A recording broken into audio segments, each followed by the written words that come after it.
It's time to talk fantasy football. It's time to let them know.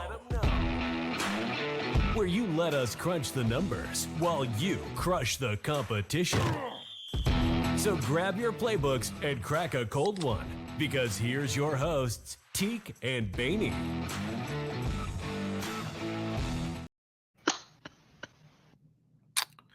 Week 2 sits. This week is almost over, Badge. And we're going to get right into sits because so I can finally take this towel off my neck. Because it's just, I don't know what it is. It doesn't look good. It looks fantastic, I must say. Actually, that black and gold brings out your eyes. You even got the Pittsburgh P on your head. I love it. Give us a little spin. Give us a little spin real quick for the boys. 3, 1, 2, 3. Woo! I want to play some Renegade. I need that back, too. Ooh, dude, you don't want to do that twice. Anyway, we're going to go right into sits real quick. We both have 3 apiece here. You know how it goes. Badge, why don't you take it away here? All right, so my sit here, I'm going Rachaad White at Detroit. So White had a very respectable game in week 1, 16 fantasy points, 6 receptions, helped him out quite a bit. So now he travels to Detroit, who allowed the 8th least fantasy points to running backs in week 1. Detroit also allowed the 2nd least targets to running backs week 1. So I have a feeling that's going to be Rachaad White's forte this year. That's going to be his role in the backfield.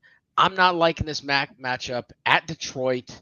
I'm sitting Rachaad White this week, even after that solid week 1. There's a lot of rumblings in Tampa for Rachaad White as well, with Bucky Irving, the rookie running back out of Oregon. I know there's a couple of reports out there, a couple of people asking the head coach if Bucky Irving's a thought to be running back 1. So, yeah, I like to sit as well. It's always nice when you have NFC South and it's not the Falcons in there. Oh, yeah. But moving on to mine. Mine's a big name. Had a big week 1. I have Jaden Reed. This one hurts because I'm a huge fan. But if Malik Willis is the starting quarterback, I cannot get behind this offense whatsoever. Yes, he had a huge game last week. To follow that up, he'll need to break probably a long 1 or 2 just to be in this conversation again. And I just don't see it happening with Malik Willis stirring this offense.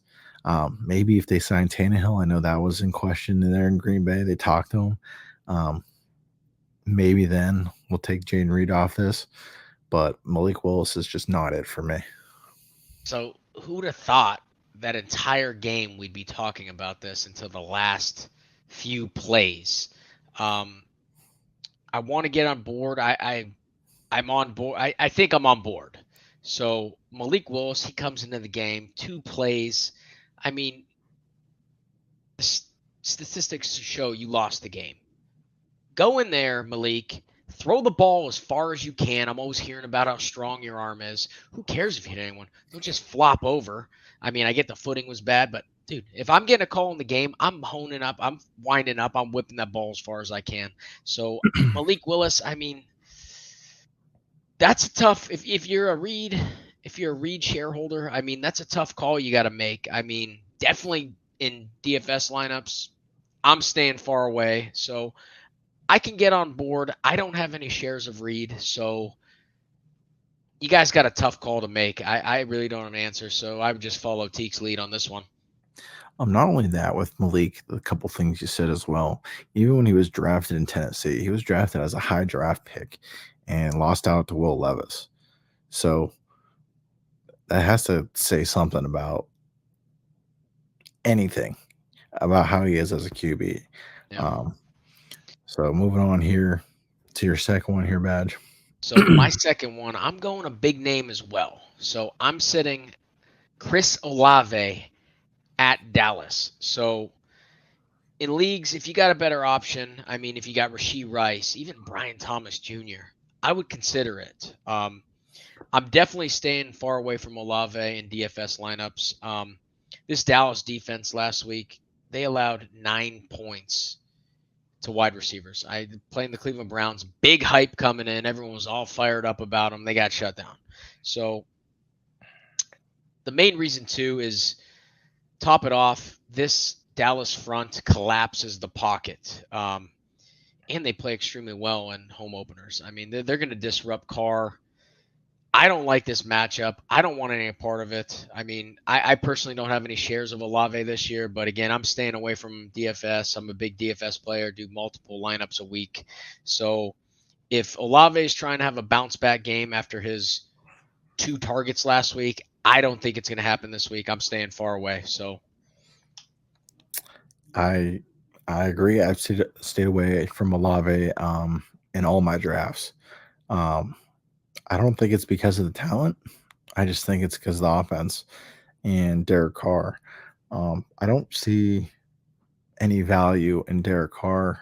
Yes, he had a huge game.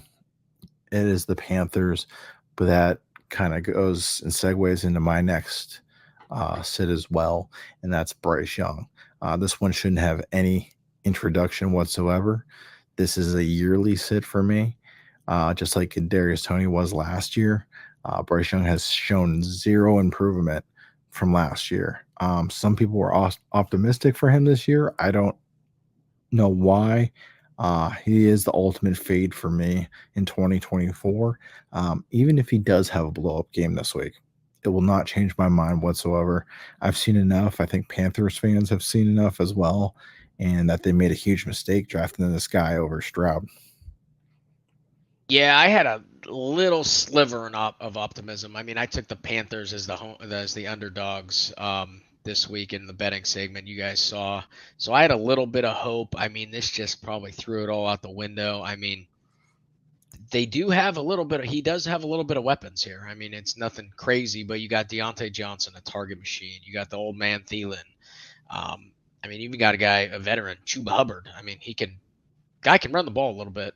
So I agree with the sit as well. I don't see anything changing my mind to start him in DFS especially. So I'm staying far away until he can get a few games under his belt. Now, do you remember who my QB comparison was before he got drafted that I told you? I don't know if you remember or not. Is it Justin Fields? It wasn't Justin Fields. Russell Wilson? It was another QB that you love. Kenny Pickett? My QB comparison for Bryce Young was Tua. So, I mean, I wouldn't say I love Tua. I give Tua credit more than a lot of people do, though. And yeah, he's loaded in offense and everything, but he's still got to hit the targets. I mean, I guess I'll give you that. Yes, you have to hit the targets because Justin Fields did miss a bunch of wide open targets last week in week 1. Yes, I guess you have to figure you do have to at least do that. Hey, don't make me make you spin the towel again. I let you off easy. But who's your third and final one here? So I'm sticking with the running back position. I'm sitting Zamir White at the Baltimore Ravens. So I apologize for all you Zamir White believers and fans out there. I mean, this matchup is less than ideal for fantasy owners. I'm a shareholder in one league. I got him super late. I mean, I thought the value was there. But this Baltimore defense super tough. I mean, they played against a very good offense last week. We all know with the Kansas City Chiefs. Coming back to their home opener, they're going to be fired up. I expect them to shut down the run game early, get ahead early. I mean, the spread in that one is 9.5. Ravens are favored. So I expect the Raiders to be down super early. Run game's going to go out the window. They're going to be throwing the ball, playing from behind. I'm not touching Zamir this week. Again, I'm staying away in DFS lineups. I got him in one league. Zamir on my one league is going to be riding the pine with a smile on his face this week. So I'm sitting Zamir. Another player that was a fade going into draft season for me was Zamir White as well. A lot of people low key can grab him late and love grabbing him late. there was rumblings that he was going to take away from Josh Jacobs when Josh Jacobs was there. Obviously, that didn't happen. I just don't see this dude being a bell cow whatsoever. I think he's just a segue running back until they find the next one. So I like to sit as well. But moving on to my third and final one here. I got Calvin Ridley.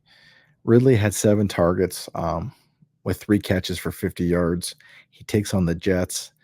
And this Jets team is out for revenge after that week 1. I believe the secondary will be keeping a close eye on Ridley this week, just because all those looks he got week 1 with those 7 targets. And obviously Sauce is going to be looming. It won't be a great week in fantasy for Ridley this week. So that's why I'm completely out on Ridley. Yeah, I couldn't agree more. I mean, that Jets defense is absolutely stout. The only thing concerning about Sauce, he was out a significant amount of time. They said it wasn't injury related during the game. I don't know what that was about. So I assume he's going to play. Even if he doesn't concern me. I'm sitting Ridley as well. And another thing, you got that play by Will Levis. What was he doing? I have no idea. That's the most boneheaded play I've ever seen in a long time. So until they can prove it to me, I mean, I had high hopes for Will Levis. I mean, he wasn't like going to be a fantasy winner for me by any means, but I thought he'd play a little better. Yeah, I agree with the sit as well. All right. So that does wrap up our sits badge. Why don't you take us out? So, guys, week 1 is over. Such a fun week it was. I got to watch the game with my boy Teak here. You guys saw the bet we made. He's spinning the towel, loving it with a big smile on his face. Big thing is we learned from this week 1, it wasn't about how any player played. You don't disrespect the towel. Teak grabbed it from me. He rubbed it on his tushy tush. And I warned him. I'm like, dude, don't do it. Didn't believe in the curse. The curse is real, but guys, besides the point, we love you all. We appreciate the support. Hit that subscribe button. You're going to get a few things. You're going to get access to our Discord. We post bets. We post starts. We post sits. We post prop bets. It's all free too. And we're right quite a bit. I mean, help the best kept secret get out. Hit subscribe. Turn the notifications on. Give us a share. Give us a comment. We want to hear from you, good or bad. We want to hear from you. Get involved. Until next time.